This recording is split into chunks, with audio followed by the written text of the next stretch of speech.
Hey everybody, welcome back for episode 3 of Genesis Noir. As the pull of gravity glows together clouds of interstellar atoms, tremendous pressure builds and a fire is ignited.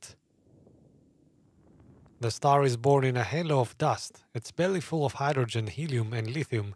Inside, fusion digests the initial meal into progressively larger, heavier, more complex elements. Growing larger and heavier with iron, the star finally collapses and bursts into a supernova, unleashing a wind of rare heavy elements in its dying breath.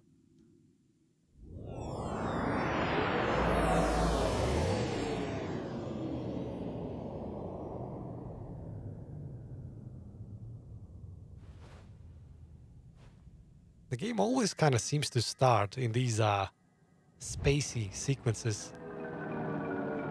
Like you always focus on the distance first, on the galaxy itself, and then you get closer progressively. Or I'm supposed to spin this, I guess. Faster and faster.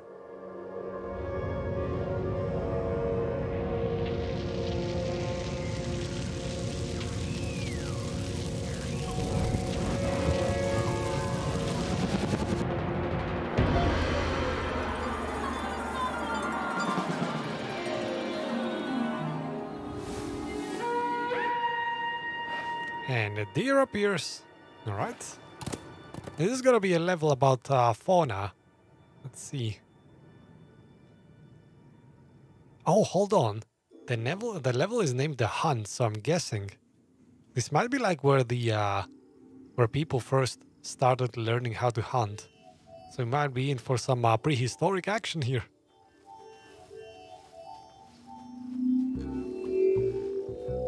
Yes, The Hunt. I bet that's what it is. Because we got introduced to to a deer, not like another aggressive animal, so I'm guessing we are gonna hunt that deer. And first we are stalking it.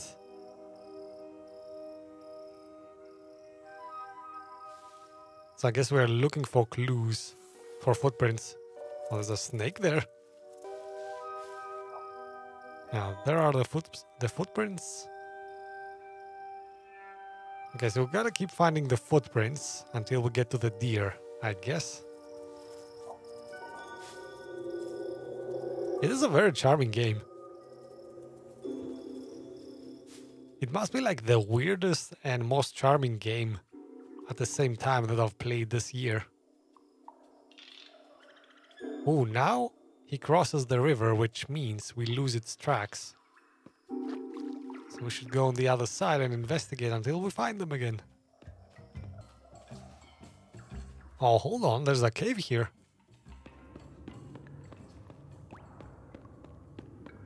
Well, there's bound to be something interesting here. A fork going right and left.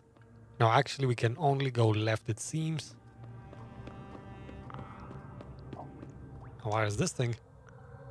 Voluptuous curves carved into stone brings back vivid memories of the past. Yeah, this kind of looks like a mismatch here. You can make out the hair, the face, the hands, and the... well, you know.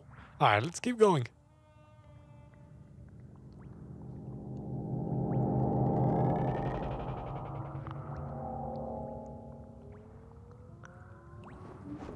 I think there are these little non-essential parts in every stage, like there are some things you have to find, and there are sort of side objectives hidden in each stage that kind of show you past memories of you and Miss Mass. Although this might be essential, because it looks like we're in a bar drinking. Might this be where we first met? Yes, exactly. My thoughts exactly. This is where we first met Miss Mass, I guess. And now we get to chatting. At some point, she'll probably give me that napkin with the phone number we saw.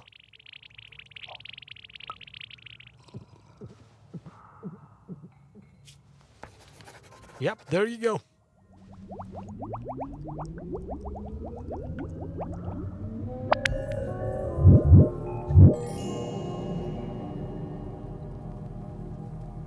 Alright, so this is just a sequence showing that Miss Mass is the central part of our thoughts, I guess.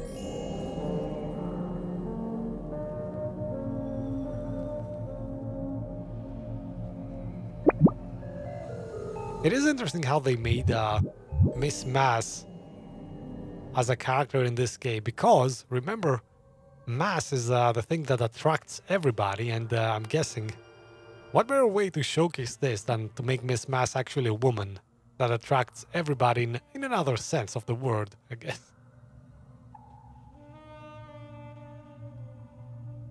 I wish they actually made this game a bit easier to understand, because there's like a lot of interesting details that you might miss if you do not pay attention.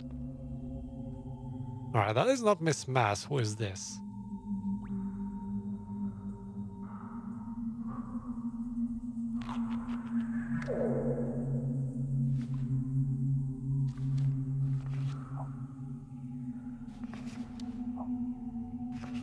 Alright, so that is a human being clearly drawing a deer.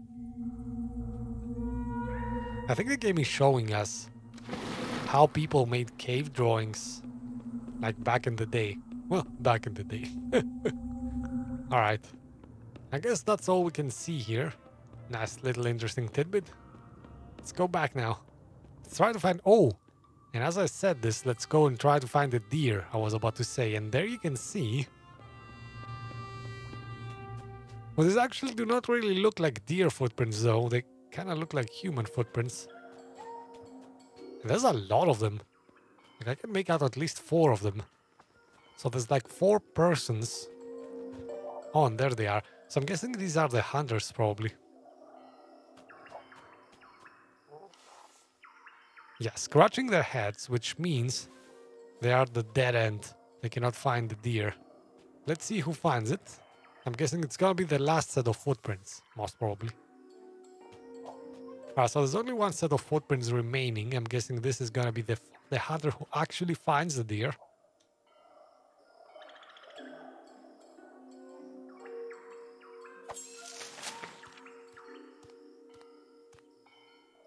Yeah, but there you can see the golden footprints, which are the footprints of the deer. Something looks to be hiding, seems to be hiding behind these leaves. And there it is.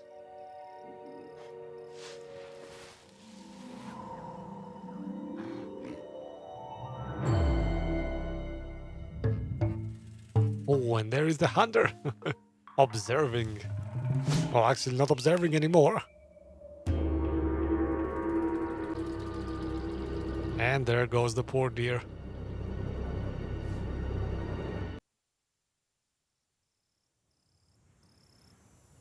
It kind of looks like our guy is exploring humanity right now. It's not very happy about what just happened. Who can see me? She can feel me. Okay, and that was enough to scare her away, I guess. Alright, so... Oh, is this gonna be another one of those sequences where they make the time pass? Yeah. Alright. So I'm guessing the deer is going to disintegrate slowly. Poor deer, reduced to just a set of bones. The remains of a male creature born from the ashes of a dead star, fatally sought after, feminine hands wished to possess it. I don't know why the game tells me if it's a male or a female. Maybe there's some deeper meaning here. In any case, we're out of here. On to the next chapter.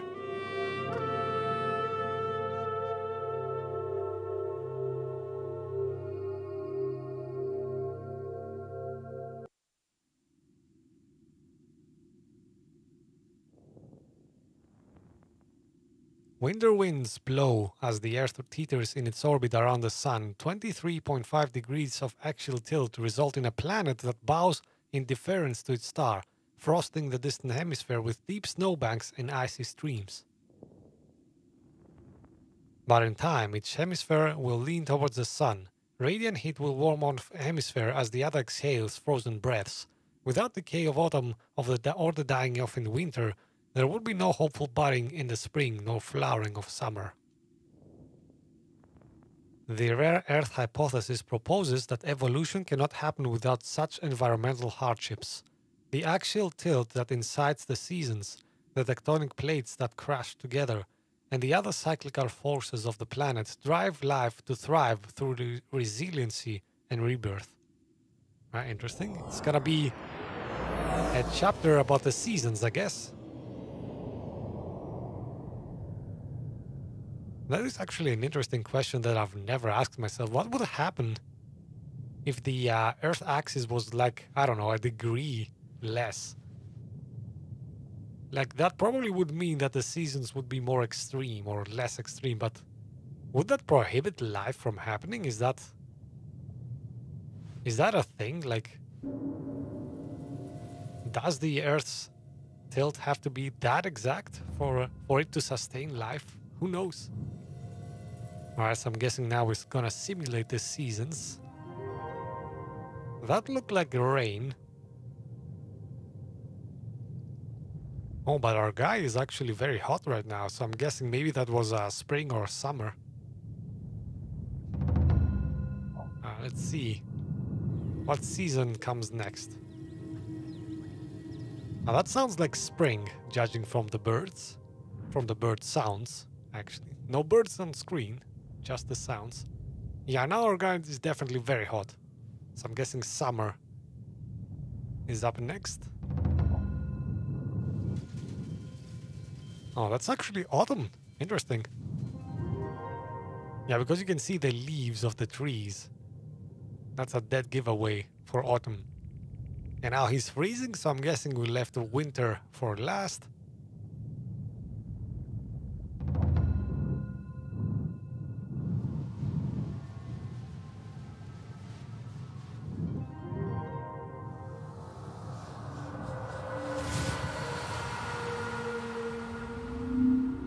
And that level is named Thaw, aptly because we're in the snow right now. Alright. Let's explore a snowy region.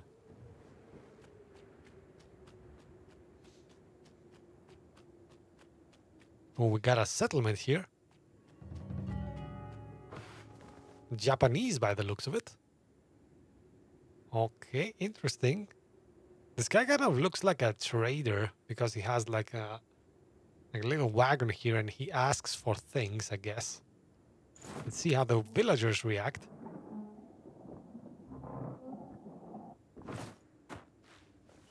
Looks like they brought him some tea. I'm guessing this is tea because I see a cup and I see leaves and a something like a bottle there. So what do we need to do in this case? Let's see. Oh, hold on. We have the cup, so we need to find the other three things, like leaves, some logs, and no idea what that is. Might be like a bucket or something. In any case, all right, let's go find those, I guess. All right, that looks to be a fork in the road here. Those must be the logs. Yes, the remains of a tree old as time. Easy to set aflame. And so we need to find 3 items. We have only found 1 up to now. Oh, although that just might be the bucket. A pail of water to quench a powerful thirst. And so actually we found not a bucket, but water. Yeah, figures actually.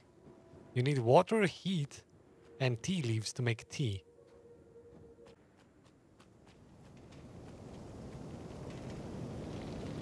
Now what's going on here then? Looks like a village has been burned to the ground. That is a trader's cart.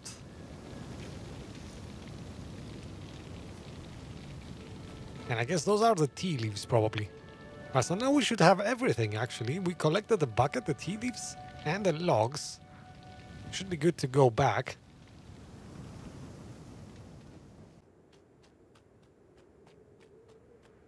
Alright, and we are back. So let's see. Can we now give these items to him? Will the trader be pleased with the stuff we gathered?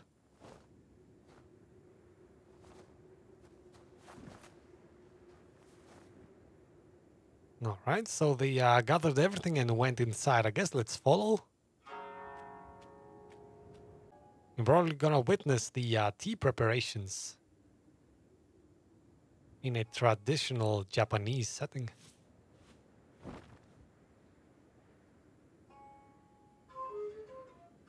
Still kind of wondering though, is this guy a trader? Because he looks like a very authoritative figure. Doesn't really look like a trader. Fragments of once precious possessions, taken in lieu of unpaid taxes. Oh, so maybe he's a tax collector.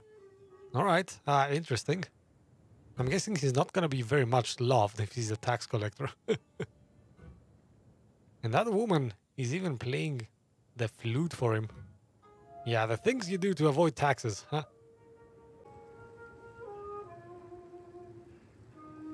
Well, now it looks to be ready. Let's see.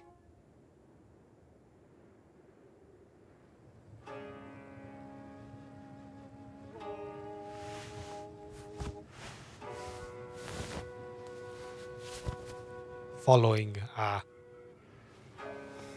is that the preparation of a napkin? And Japanese customs seem so elegant.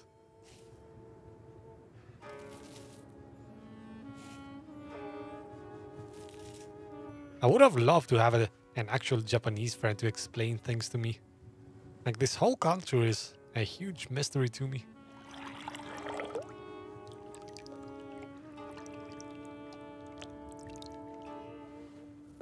Wow, that is actually a big bowl. That looks like a whole family could drink for days from that. Alright, what can we do with this? Oh, apparently knock it down. Whoops, sorry. Yeah, the tax collector is not very pleased. Oh, but he's very dead. Okay, plot twist. Yeah, that woman wasn't really pleased with her tax collector, I guess. That's what you get for being a tax collector in Japan.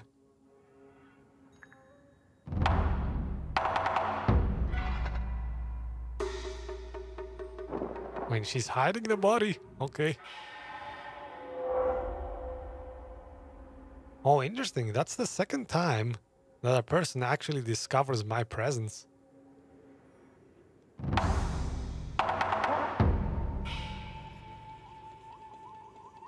Alright. I have no idea what that means. No idea.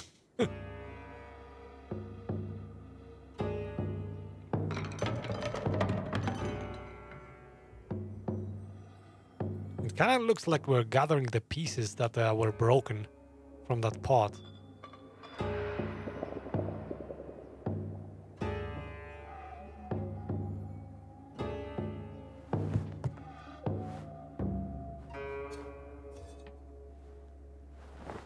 That is definitely not tea.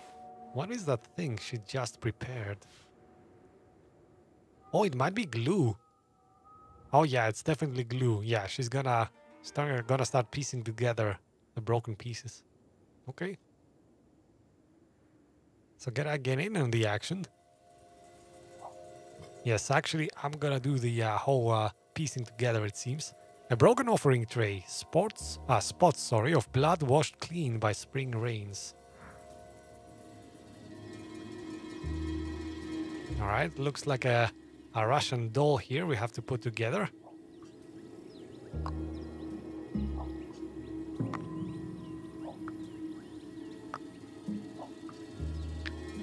Oh, it's actually, you can rotate this, but you don't have to.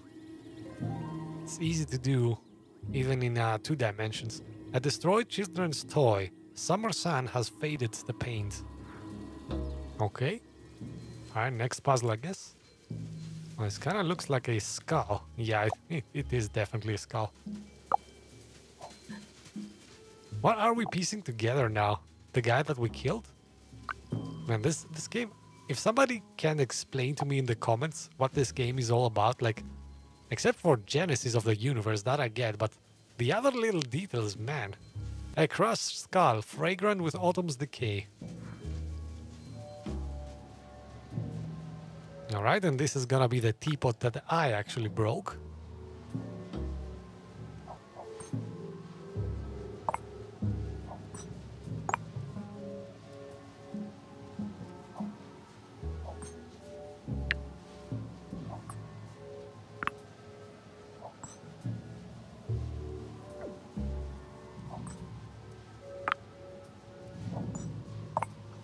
So this was not as easy as the other one. I actually had to rotate this around to solve this. A shattered ceremonial cup for discussions of peace over winter's tea. See, those are the Japanese knowledge bits that I lack.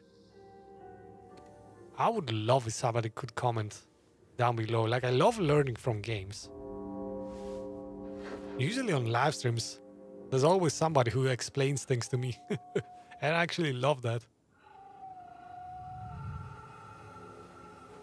Alright, and that person is clearly very aware of my presence, which is weird. Uh-oh, we've been discovered.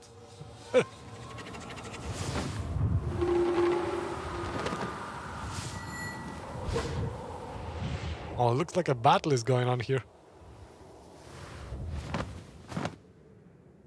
And we're out, I guess. We and the cup. A cup shattered and remade. The cracks reveal unseen patterns. New lines of inquiry bloom. What a weird level. Oh, and we guess we're out of time again. So that will be it for today's episode, guys. Thanks for watching.